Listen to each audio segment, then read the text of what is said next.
I die. The sounds you hear right there, everybody, is Mack Maloney's band, and that song is called Mechanical World. Now, Mack Maloney is a musician, a UFO researcher. He's a radio show host. He grew up in Dorchester, so he's a Boston boy also, and they just won the World Series, those bastards. Now, Mack Maloney is somebody who I highly enjoy talking to. I've been on his show. He's been on my show a couple times on the Jackal side, and it's an honor to have him out here right now on Skywatchers Radio with the Dark Matter Radio Network listening in. Mack Maloney, welcome to Skywatchers, my friend. How are you doing tonight, sir? I'm doing great, Angel. Thanks very much for having me on. You know, it's like I said, it's an honor, man. You're one of the coolest people that I've ever met. And, you know, while I've been doing this show for the last 5 or 6 years, and you've written a couple books, man. You have an awesome album. In fact, a lot of our listeners who listen to the show every week has heard your music because I play it all the time. It's really, really great stuff. Give the audience who hasn't maybe heard of Mack Maloney, give them a little bit of a background on you and a little bit of an insight on who Mack Maloney is before we proceed for the rest of the night.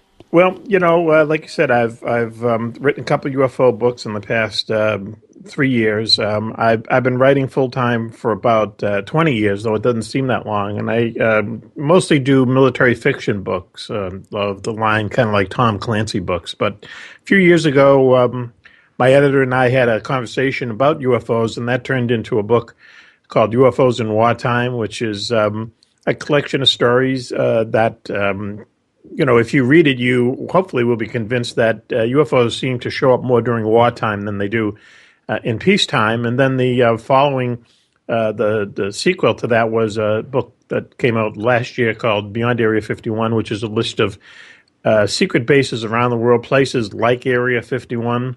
And both books were, successful, thank God. And in the meantime, we do have this band that we've put together, again, about 4 or 5 years ago called Sky Club. And that's the name of the album that you've so nicely played music from. A lot of people really like that album. It was recorded here in Boston, but it's a British label called Voice Print Records. It's also available on iTunes. And, that's about it. Between the music and the writing, it fills up most days. So, but please, our Red Sox, they're heroes up here. You can't disparage them like that, Angel. I'm surprised at you. What got you into ufology to begin with, to be honest? I mean, it's not something that it's common for everybody to get into. I mean, I look at myself sometimes when I'm like, why are you so into UFOs, man? It's just weird. What got you into the whole subject? Well, when I was a kid growing up, I just loved UFOs. I loved science fiction, and then I also became attracted to UFOs. And I know that they're not really one and the same, but in my mind they are, because a lot of science fiction movies had to do with flying saucers and things like that when I was growing up. And there was just something that always fascinated me about them, and and still fascinates me. I think that even though the UFO community is, it's large and it's getting, bigger every day, and there's a lot of, product out there, books, not just books these days, but, radio shows, movies, DVDs and things like that. It seems like it's growing all the time, yet we don't seem to be that any closer to figuring out exactly what UFOs are. I think that's a really great puzzle. I think it's one of the biggest puzzles in human civilization, and I'm just interested in, helping in my little way find out exactly what's going on with UFOs. So there's just that attraction there that I've had for most of my life. That wanting to know, that's the same reason, honestly, why I got it. Just the wanting to know what the answer is. It's a hell of a mystery, isn't it? Are we alone in the universe? That's the great question, the grand question, really. It really is. And apparently we're not alone in the universe, because people do see these things. There have been, just so many sightings that, and all it takes is one sighting to be true. And that kind of makes them all true, So I just hope we're still around, when the puzzle is finally solved. I'd really like for it to happen in my lifetime. I think it would be just an unbelievable thing, every year I hear that this might be the year we have disclosure. Obama might be the disclosure president. And I'm just like, please do it before I die. I'm a 36-year-old man. I don't want to die not knowing. Like, please, even when I'm like 65 or 70, and if I'm in my deathbed, I just want to see that last piece of news. And now aliens are here. And I'll be happy. I could die happy then, because that's really what drives us, isn't it? I mean, I'm pretty sure that's what drives you to write books and all that Wait a minute, stuff. dying happy is what drives you? Hold on. Did you Well, just say dying happy is what drives you? No. What drives me is finding out the answer to the question. Ah, okay. Then he can die happy. Right. Then I could die a happy man. It's like after I watch the next Star Wars trilogy, I could die a happy man. Jerome Clark. I'm afraid of it. I'm afraid of the next Star Wars trilogy. Well, anyway, moving on. I am too. Yes, me too. Jerome Clark is a very esteemed UFO writer, and he's someone who I relied on when I was writing the 2 books. He was just someone who I look at as who has his feet on the ground when it comes to UFO research. And he has said many times in the past, in fact, we have a quote in one of the books by him, he believes, and you might still be alive, Angel, but I don't know about me. He said in about 50 years, he believes scientists will finally get around to looking at what UFOs are from a scientific basis. That, to me, is one of the biggest problems, is that there's this ridicule factor when it comes to UFOs, where scientists, they're not going to put their careers on the line to go out and actually study them, as a lifelong pursuit. And but he believes that in about 40 to 50 years, that finally that stigma will fade away, and that scientists will kind of take a look at the UFO problem from, as I said before, a scientific point of view, and then finally, maybe the puzzle will be solved. He also added, or maybe someone else added, that he doesn't think it'll be American scientists, which is kind of sad in a way. He believes that it'll probably be scientists from India or China, because in 40 or 50 years, they're probably going to be the dominant countries in the world, and sad to say, probably not the United States, the way things are going. But no, that's I think another topic. It might be a little bit closer than 40 or 50 years the way things are going. I hope. Yeah, right. What do you? I don't know if you were listening earlier, but what do you say to people like the Canadian former defense minister coming out and publicly saying that aliens do exist? Paul Hellyer, of course, the former Canadian defense minister, went on television and declared that not only do aliens exist, but they walk amongst us and are responsible for some of our modern technology. What do you say to stuff like that? Because he's saying it, but where's the proof? I mean, there's no real proof that they did any of it. Well, he's probably nuts, frankly. Could be. I don't Well, as a believe... defense minister, there should be some credibility factors there. Well, look at the mayor of Toronto up there. I mean, That's a good point. And New York had a cracked mirror at one point. Let's not forget the cracked mirror of New York. So, and go ahead, continue. And I'm also a Bruins fan, so I can't really talk very well about Canadians. But here's the thing: is I don't really believe. I'm not one of those people who believe that that there is anything to disclose. Let's just take that for a second. I don't believe that the U.S. military or any military around the world or any government around the world know very much more about UFOs than we do. They probably have more evidence. I'm sure that the U.S. military. I know that the U.S. military has more evidence than they're letting on that UFOs exist, and I'm saying things along the lines of photographs and videos and sightings by their pilots and so on and so forth, because these things are seen by pilots all the time. Yep. But I'm not one of those people who believe that they know what they are, that they commune with these people, that aliens walk among us and they know it. I don't think they know any more than we do. And all due respect to this the Canadian defense minister, I just don't think that aliens walk among us, and if they do, I just don't think that the defense minister of Canada would be the one who would be telling us about it. I completely have to say I agree, and this is one of the things I love about you, Mac, is the fact that we agree on this subject so wholeheartedly. Agree on the simple fact that the government knows very, very, very little, and we are giving them way too much credit to have pulled off some hoax for the last 100 years, when honestly they can't keep anything to themselves. I mean, we're talking about a government that's had problems with the internet recently. Okay, with websites for healthcare, and they're having problems with that.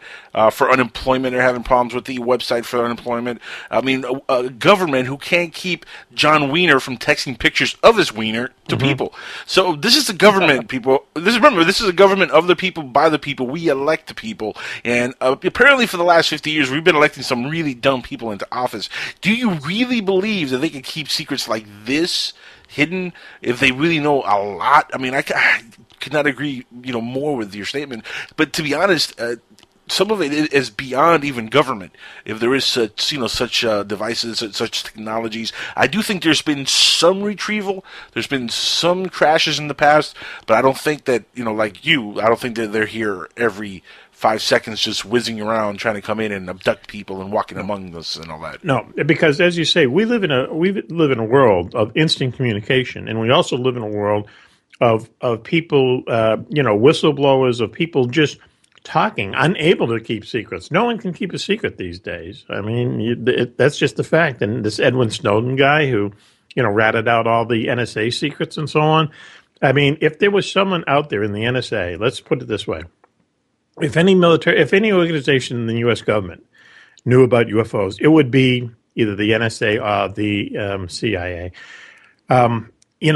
As you say, don't you think that over the past 60, 70 years that just one person would come up and say, here is the definitive proof that UFOs exist and we know what they are? We've heard a lot of these things, but you hear a lot of second, third, fourth-hand accounts.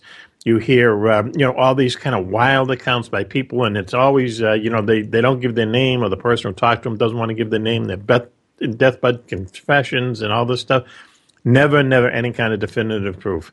Never any kind of solid foundation to these claims. And that's the sad thing about the UFO community. To tell you the truth, is that anyone can write anything about and claim anything, and there's no one there to verify it. So, no, you know what ends up happening? They end up going on a tour for a book release and a couple DVD documentaries that they put out, and they end up making some money off of it. Mm-hmm. Right, exactly. And it's a whole story. Look, Dr. Ergen Mitchell. I've had him on a show. I produced a show he was on once. I've talked to the man. He's a really nice guy. He's obviously a hero in this country. Somebody who we should take serious. But the things he's said over the years, not only can it not be verified, none of it is you can really take and say, okay, let's look for the evidence. Because again, there is no evidence. It's just him saying it, and then of course he did his lectures and he went around the country and did what he had to do and made a little bit of money off of it, which is what keeps happening. It is a way to make money. See, that's once again, you're exactly right, and especially people. Roswell to me is a special bugaboo when it comes to this, is because there are some books that are out there saying that up to 12 or 15 UFOs have crashed in Roswell over the years, and they've recovered 20 to 30 alien bodies, and when you look at that, you think, well, why are all these UFOs crashing in Roswell? And I mean, if you were someone in control of a UFO, wouldn't you avoid Roswell if 15 other UFOs crash there? It just doesn't make any sense that all these things would happen just in this little town of Roswell. I don't think anything happened in Roswell. I think it was just what the government said. I think it was a spy balloon, and people just got all caught up in the story because it's a cooler story, than that a UFO crashed there than a spy balloon crashed. Right. I got to interject with a question. Go ahead, Alan. I got to interject a question with Roswell. How come then, if it was just a weather balloon, why is Jesse Marcel holding in his hand a telegram that actually talks, and they've actually been able to blow up and enhance the text on it, talking about a crashed saucer in his hand? Right. I mean, we had Jesse Marcel Jr. on our show, and he was a very interesting guy. He did an interview on our show about 3 months before he passed away. And he was someone who, on our show, we kind of get into it with the guests, more often than not. Yeah, boy, do you ever. Oh, man, I was listening to one of your shows the other day. Epic. I know. And, but, I think that's, it's a little more entertaining than, everyone sitting around and singing Kumbaya together. But agreed, yeah. He was a very interesting guy. But we thought that we were really going to get into it with him. But it turned out that that he had actually moved up to the Northwest because he just couldn't take what was going on in Roswell anymore. And I've never really seen this blown up picture of Jesse Marcel with the telegram in his hand. I know that there's a lot of stories that go around about Roswell. As I said, there are books that are written that just make all these fantastic claims.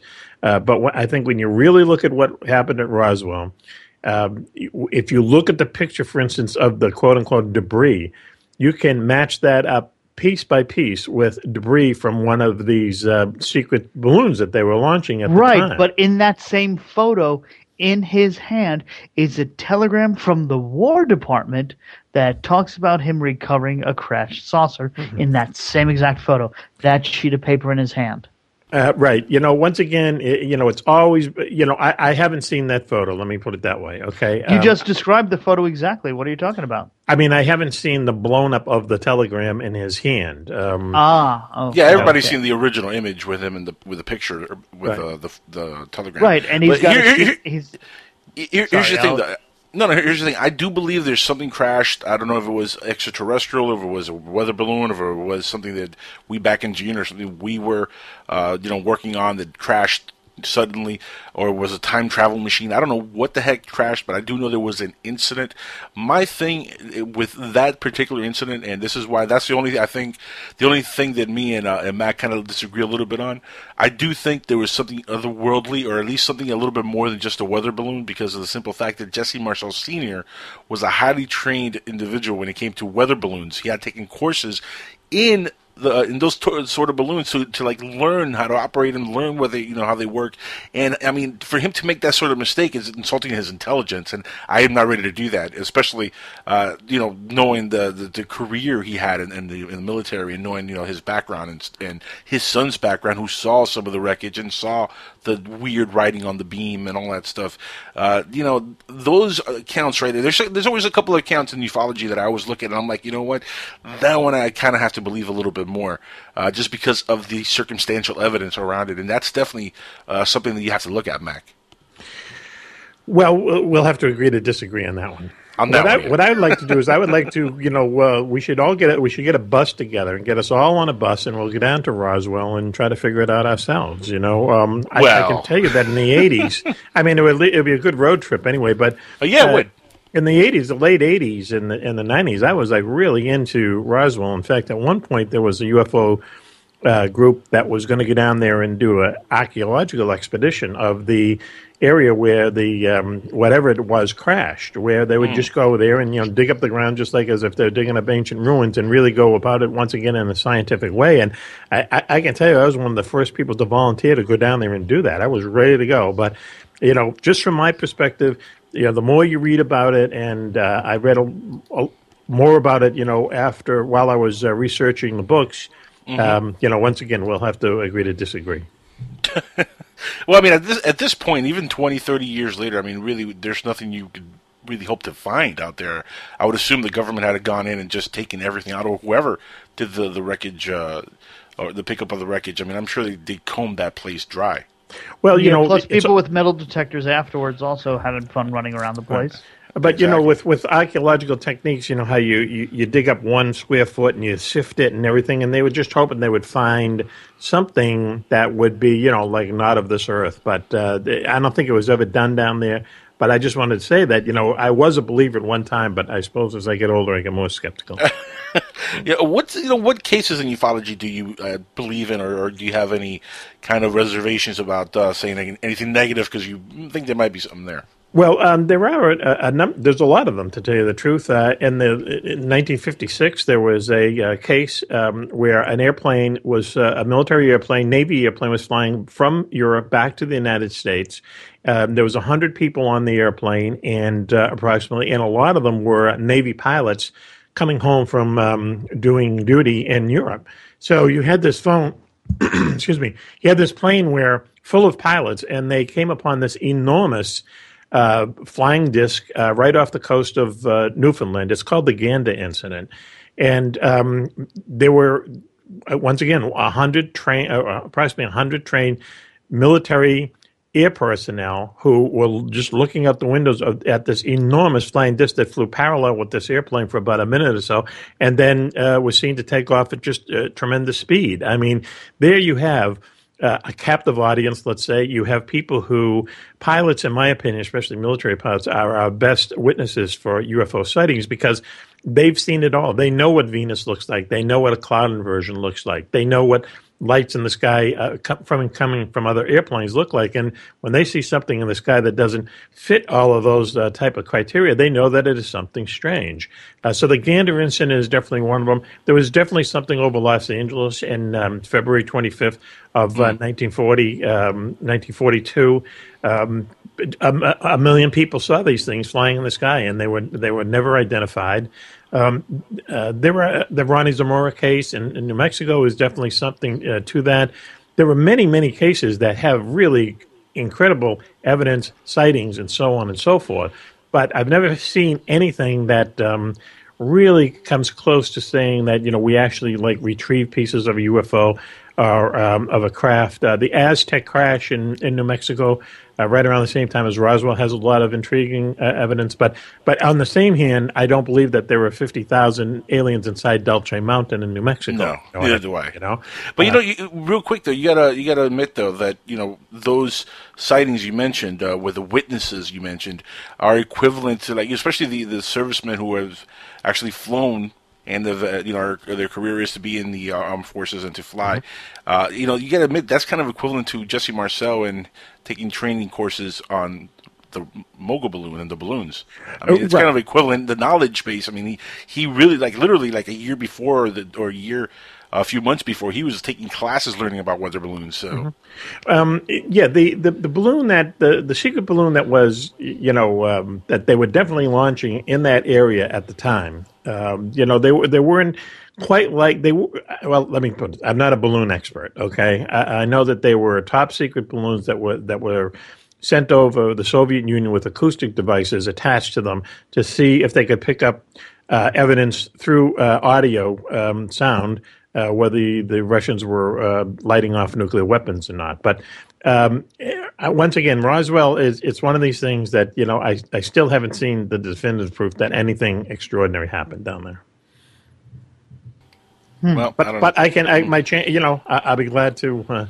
I would love to be convinced otherwise. You got to admit though, it's a good argument on my part there. It's a great argument. Yeah, that's why I think we should take a road trip down there. We should all just. I'm down. Alan, are you down? Okay, I'm down for it. How do we organize it? Who else wants to be part of it? And do we want to sell this to Lifetime or some other channel afterwards? I want to video the whole thing. Man. You're the man to talk about that because you're constantly on the road. So what we got to do is we got to rent a Winnebago. Yep. Like the one in Spaceballs. Yeah. No.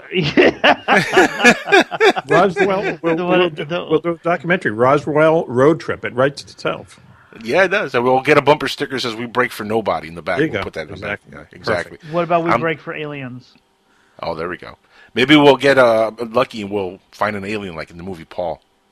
Oh, yeah. That was actually a pretty funny movie. But that was. I would not mind doing something like that. I mean, that would be a really interesting road trip. Actually, next weekend I'll be at an RV show, so I can talk to one of the RV sellers there, see if they donated an RV for us to actually go. Hey, I'm all up for that. Maybe we'll make a joint venture, Dark Matter Radio Network, PSN Radio, road trip, Perfect. Skywatchers Radio. Perfect. Anybody else we could tag on to this? I mean, you're going through the list here, Yeah, maybe we can get Alejandro T. Rojas to come on board and jump on there and go down there with us. He's into this subject. He's going to be on in the second hour with us, by the way, everybody. He's a great guy. He's really a good guy. He really is, and a hell of a researcher, man. I've known Alejandro now since 2009. Mm-hmm. In fact, this is pretty funny. The reason, and I'm gonna spill the beans here. Here we go again. Yeah, I'm spilling the beans. Check it out. The reason I even got interested to do any online radio stuff, mind you, I said before who my 4 heroes on radio are, but the first ufology show that I ever heard on the internet was the Think Tank show, UFO Think Tank, with Alejandro T. Rojas. This is back in his Blog Talk Radio days. That's the very first show I ever saw. Somebody had sent it to me on a link or something. They said, dude, you got to hear this show. It's about ufology. It's great. And I heard it, and I was like, this is a really cool show. And then I started looking on the website that he was on. I don't want to plug him because it's not his website. It's another website. But anyway, he was on some website there, and, I saw the website, and I started looking around, and there was like 50,000 UFO shows, and I was like, well, maybe one day I could do a UFO-related show, too. Yeah. Everybody's doing it. And it's funny because, Mac, you do a UFO-related show, even though your show is a little bit like my Sunday show. It's a little bit all over the place. You talk about a bunch of different subjects and stuff. But there is a lot of interest in this subject, which is, not to segue too far from what we were talking about, but it seems like it really has crept into mainstream America. It's part of pop culture. Of course, the little gray alien with the big bulging eyes. Everybody knows about this alien. Everybody knows about the Paul-looking alien.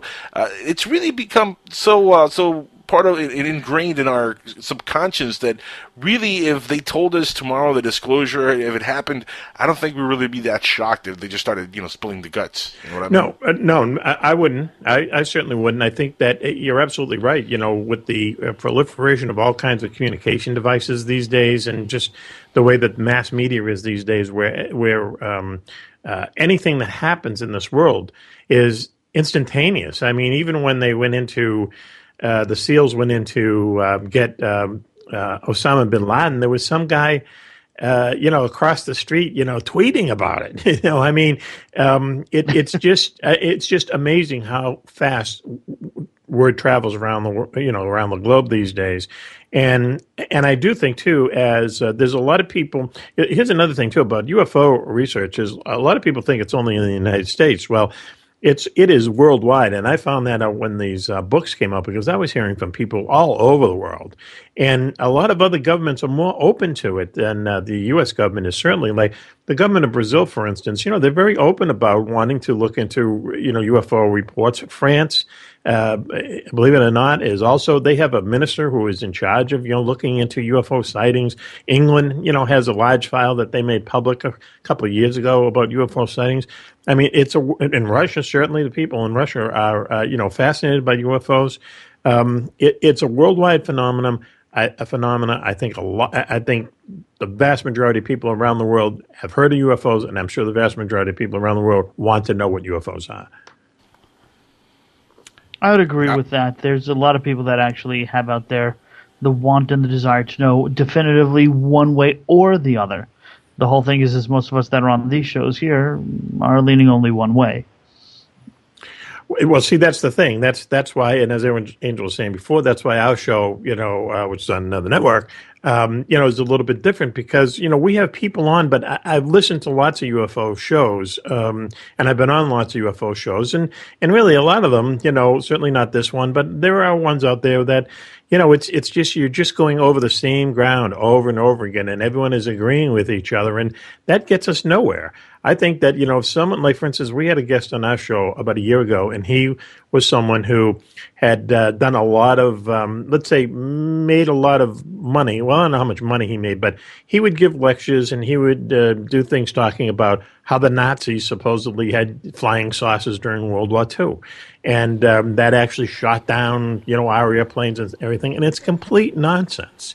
It's complete nonsense. And we called him on it. And we got into such an argument that, he wound up hanging up on us. But he made our point for us. The Nazis didn't have UFOs. They don't have a secret base in Antarctica. They weren't on the moon in 1942. But there are people out there. They made a movie based on that one. Yeah, that's right. Yeah. My whole argument with that is, if they had UFOs, why did they lose the war? Exactly. What more do you have to say? Why did they lose the war? But people want to believe, because there's this thing out there among some people that think, that the Nazis were kind of cool. They had cool uniforms and things like that, and they, for some reason, they want to kind of continue this idea of the Nazis being these supermen and so on and so forth, and having UFOs, and this guy claimed that there were UFOs shooting American planes during the famous raid on Schweinfurt, in which 60 of our planes were shot down. And I said, you demean the people who died in those airplanes. You demean anyone who was in battle that day by bringing this nonsense into it. I think things like that, and people who believe there were aliens in Dulce Mountain, and all these really far out crazy fringe stories, I think that is real detriment to real, the real kind of research into figuring out what the UFO puzzle is. And I would really like to see a lot of that cleaned up, and a lot of that nonsense, gone away, so we can really concentrate on what these things are and look at it with a reasonable and scientific approach. I gotta say once again, I agree. Even though we don't agree on Roswell, that's exactly what we need. Is more of a scientific approach, not the hokey stuff that we keep getting. Doesn't it just upset you when you hear stuff like the crop circle hoax that just recently happened? Right. Oh yeah. I read about that. Yeah, that got my blood boiling. I mean, look, I like NVIDIA, but that got my blood boiling, Mac. Because it turned out to be an ad for a chip company or something. Yeah. Right? Yeah. A graphic chip, NVIDIA. Yeah, I used to be a PR guy for General Electric, so I can kind of see the beauty in doing something like that because they knew they were going to get a lot of publicity, and then it was obviously a plan, not always positive publicity. No, but I'll tell you, when they say there's no such thing as bad publicity, that's not quite true. However, here we are, we're talking about them, so there was, it was a certain amount of success for them to go ahead and do it. Will it make them sell more chips? Who knows? But the whole idea is for them to raise their profile around the world, around the country. The mission accomplished in that as a devious way to do it. I will tell you a quick story is when I was with General Electric, I was in an office in upstate New York, and this is in the 80s, and crop circles started showing up, fairly close to where we were. And there was an engineering firm that we did some business with in those days, and they actually were hired by a newspaper to go out and look at these crop circles. And I happened to talk to one of the engineers afterwards, and I said to him, and it was almost jokingly, I says, what was that all about? I mean, that must have been crazy. And he said, you know what, we couldn't figure out what the hell made these things. So I know a lot of crop circles are faked. I know a lot of them in England, it turns out that they were fake. But at least this one guy said, we have no idea what made these crop circles. This is up in the Syracuse area in the middle 80s. So who knows, who knows what's up with crop circles. A lot of strange things happen in England. A lot of crop circles, happen in England. The one thing that happens a lot in England that really still, boggles my mind is all the cattle mutilation that's happened over the years and all that stuff. I mean, there's really no answer for that yet. Right. If somebody's hoaxing that, I mean, that's a pretty clever hoax. Right. And that's, over there and also, in the American Southwest, I mean, cattle mutilations do take place. People have found cattle in states that, don't occur naturally, let's say. But are UFOs doing it, or are they? It could be some kind of government plan. I mean, someone once said that it's really the government, and they put something in these cattle just to see how quickly they'll die. That it's just some kind of an experiment, and there's just so many cattle roaming around on grazing pastures out in the American Southwest that it'd be very hard for anyone to kind of catch them in the act, which hasn't happened yet. So who knows? But England, especially when in the book Beyond Area 51, we just do an entire chapter of all the really strange stuff that goes on. And England is just amazing. People know about Stonehenge, but there's actually hundreds of kind of similar monuments like Stonehenge all over England. There's these strange mounds of rocks that people have no idea who built them or why. There's all kind of ghosts, and it's really just a crazy place. There's a radio over there at an old RAF base that still comes on, and you hear broadcasts from Winston Churchill on this radio. And once again, scientists have looked into it. They can't figure out how it happens, why it even happens when it's not plugged in. No one can figure out how it happens, why it happens. But there are these very strange things that happen, and that's what I like. I like looking at the really strange things and see what's going on there. I'm thinking that it might be the stone tape theory on that one with the radio going on. Well, they say that certain types of stone, like limestone and other stones, can imprint radio frequencies as well as emotional and other types of frequencies, and then replay them again and again under certain conditions. See, it has something along those lines, I mean, for this radio set to suddenly come alive in hearing a speech Winston Churchill gave back in World War II. I mean, that's crazy, but... Is it the same speech each time? No, it's just like random... no, they have heard him giving speeches, but they've heard just, regular radio broadcasts from the early 40s on this. And the radio isn't even plugged in, which to me is the most fascinating thing of all. So strange if it's things a crystal do happen. radio, if it's a crystal-based radio, it really doesn't need to have that much power. It could just run off static electricity. Right. Yeah. So once again, strange things do happen. It's good to get all the nonsense out of the way so we can concentrate on these real things that happen and figure out exactly what's going on. That is bizarre. I've never heard of that, Alan. To be honest with you, that's new to me. Which topic? The stones they can record. Yeah, just look up stone tape. Stone Never tape heard of that. theory. I know they say water could be used as a possible storage device because water records data or some crap I heard or read not long ago. Did you read about that? No, I haven't looked at that one, but I've heard it mentioned more than once before. Yeah. See, that I've heard of, but no, I'm going to look into that. It's kind of interesting. Yeah, it's called the stone tape theory. Maybe that explains ghost activities in some parts of the world. Yeah, actually, yeah.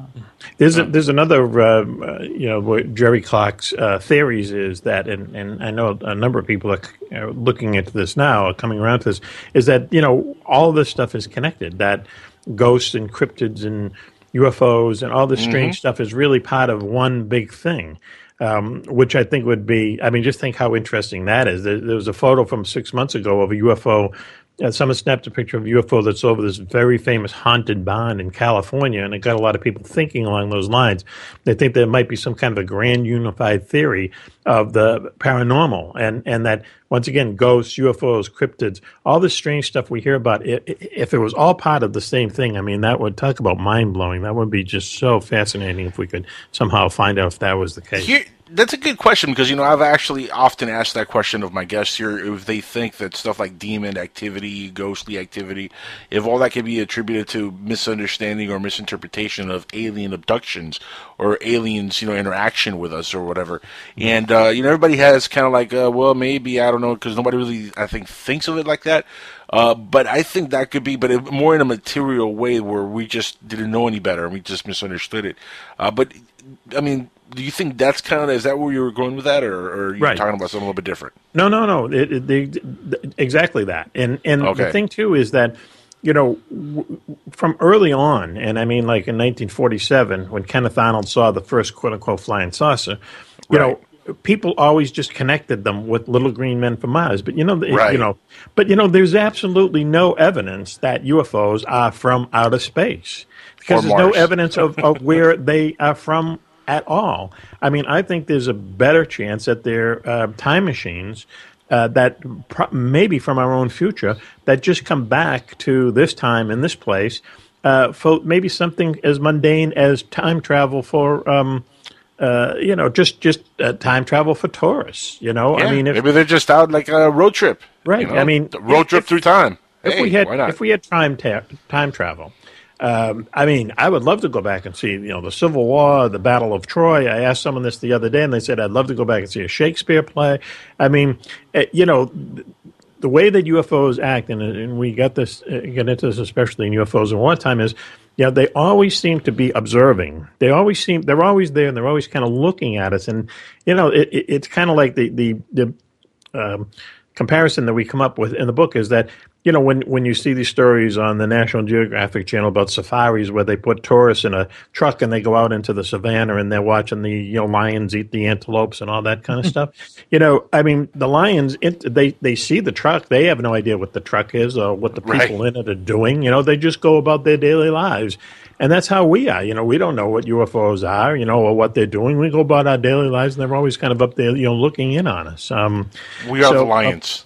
You're right, and exactly right, and we have no idea whether they are from outer space, whether they're from another dimension, whether they're, animate objects inside them at all. We don't know. The idea that they're little green men from Mars is just one speculation that took off back in the 40s, and most people seem to believe it, but there's no proof that they're not just from, as I say, another dimension, places that we can conceive of, not necessarily from another planet.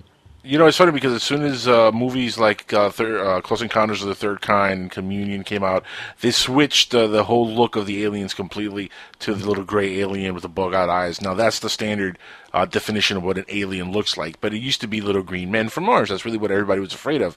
It's funny how movies kind of shape the reality of what people see. when they Right. have these abduction phenomena. That's Right. kind of amusing, isn't it? And every time there's a big blockbuster movie like Independence Day, for example, it skyrockets the amounts of sightings that people report. It's amazing how that happens. Yeah, that's called in England. That's called the Will Smith factor. Believe it or not, The Will Smith factor.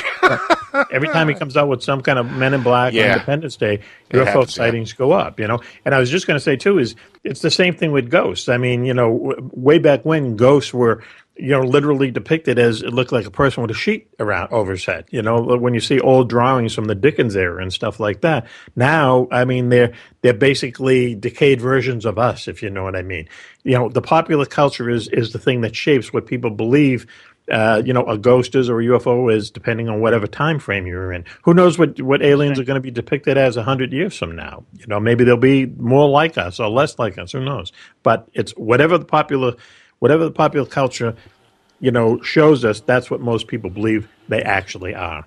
Mac, what do you say about undersea flying objects? Well, undersea objects, not flying because they're undersea. But what do you think of the theory that they come from within the Earth itself, the hollow Earth, for example? Our good friend and correspondent here on the show, Dennis Crenshaw, of course, is famous for the hollow Earth theory. And what's your thought on the hollow Earth theory? And well, I don't know about the hollow possibility. Earth theory, but there have been numerous sightings of UFOs coming out of the water. Right. Especially down in Artec, which is the Navy's Area 51, which is located in the Bahamas. We get into dozens of reports in the book Beyond Area 51 about people who have seen UFOs coming out of the water and flying off and acting just as UFOs are. And when you think about it, the Earth is covered, 70% of the Earth is covered with water. If the UFOs were going to, quote unquote, hide anywhere, they would hide in the ocean because it's just so vast and deep. And if they have the capabilities that we see them flying around, when we see them maneuvering in the air, then obviously, not obviously, but there's a good chance that they'd be able to do the same type of things in the water. People have seen objects below the surface of the water moving in ways that is physically impossible. Shag Harbor, the Shag Harbor, incident up in Canada years ago, where they had many witnesses where they had Navy, military, Canadian and U.S. Navy ships surrounding this thing, and it got away at high speed, showing indications of behavior that was physically impossible. I think there has to be some kind of a definite link between some kind of UFO sightings and them coming out of the water, simply because so many people have seen them do it. Yeah, I agree 100%. Listen, we're almost out of time here. We have, of course, Alejandro T. Rojas from Open Minds TV coming up next. I want to give you a moment here to give your website address and give the audience, any way to find you on the internet so they could, check out your show, your stuff. Okay. Go ahead. Take a minute. Okay, well, wingman.com is the best place to go to for my website. MackMaloney.com is another place. You can just basically Google Mack Maloney. You hear about the books and also our CD. We're recording a new CD that's coming out this spring called Ufology, where all the songs are about UFOs and about the people that I've met since I've written the two books. The show is on Wednesday nights on another network, KGRAradio.com. It's called Mack Maloney's Military X-Files Show. It's a verbal fist fight almost every night, but we have a good time. Yeah, it is. But you've heard it, Angel. You know what I mean. It really is a lot of kind of back and forth, and I think that, I just think it's more interesting that way. So the radio show and the books and the Sky Club album, and that's about it. And there's another album in the works coming soon. When can we expect something out of that? Hopefully sometime in April or May. Nice. And once again, it's all the songs are about UFOs and again, people that I've met since I've written the two books. Let's say the unusual people I've met along the way. So having a lot of fun putting it together, and hopefully it'll be available sometime April or May. Hopefully one day you'll write an unusual song about an unusual host named the Jackal. That's you're in line for our third album. I promise you that, my friend. Yes. By the way, I think, and I want to make the distinction here. I think I am the only person you've had on your show that was on your show and didn't end up in a verbal back and forth where it kind of got uncomfortable. You're one of the few. I had a great time. Yeah. Oh, yeah. Well, anytime you've been on a few times, we always have a really good time because, the discussion goes in a million different directions. You might be the only person who's ever done the interview while you're in your car, too, right? This is true. A true story. Before we go to a break, I'll tell the story. I was on my way home one day, and I was supposed to be on your show, and I wasn't going to make it. There was a crazy amount of traffic, and I said, you know what? Screw this. I pulled over into a parking lot, which was the parking lot of a bank. Mm-hmm. And I pulled in and I called in through the Skype on my phone because I have 4G on my phone and it sounds excellent. Mm-hmm. So I was like, let me just call in and see how it sounds. And I called in, did the whole thing right from my car. Right. It would be a better story, Angel, if you pulled into the parking lot of a strip club or something. That would have been a better story, yes. But, yes. Bank is a little dull, but, we'll take it. And that was a great night. And I thought you were home. I thought you were in front of all your equipment, but it sounded great. It was really interesting. Love my phone. Mac, love having you on. We definitely have to have you back on real soon, man. You're just an awesome guest to have on the show here. And I know the listeners enjoyed having you on. So please come back and see us again soon on Skywatchers Radio, wouldn't you? Yeah, it was great listening to you. Oh, will do. Thanks very much, Angel. Thanks very much for having me on. We'll talk again soon, I hope. Sounds good, my friend, and we'll definitely have you back on very, very, very soon because, guys, like I said, this is one of the few guys on the internet doing radio that I agree almost 100% with, except for the one Roswell thing. Well, there you go. That's just about it. Nobody's perfect, though. Nobody's perfect. Thanks a lot, guys. I appreciate it. Take care. Have a good night, Mac. Death falls so heavy on my soul.